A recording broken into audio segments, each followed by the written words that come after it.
Stai pensando di organizzare una grigliata, ma non sei sicuro di quali siano i migliori tagli di carne da cucinare? Oggi te li sveliamo noi.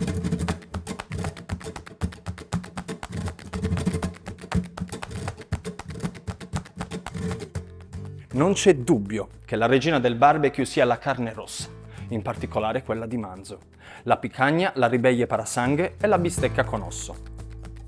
Tra le migliori da fare alla griglia non può mancare di certo la bistecca, un piatto molto conosciuto ma sempre delizioso e perfetto per ogni tipo di palato. Se vuoi davvero stupire i tuoi amici al prossimo barbecue, ti consigliamo di puntare tutto sulla bistecca di vacca Vieca Galiziana. Questa carne è molto morbida e gustosa al palato. Tutti i suoi succhi vengono rilasciati creando un vortice di sapori davvero unico. Detta anche codone, la picanha, di origine brasiliana, questa pezzatura ha conquistato in breve tempo tutti gli appassionati di carne del mondo, grazie al suo sapore molto piacevole e alla consistenza morbida e succosa.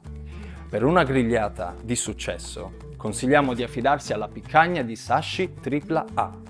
Dopo una cottura rapida sulla brace, questo taglio di carne di qualità eccelsa allieterà i palati di tutti, grazie ad un gusto unico e persistente. L'ultimo, ma non per qualità, dei migliori tagli di carne da fare sul barbecue è il tomahawk. Si tratta di una pezzatura dalla forma molto particolare, è ben riconoscibile, infatti la polpa della carne è attaccata ad un osso, appartenente alla costola del bovino, molto lungo, che può raggiungere anche i 30 cm.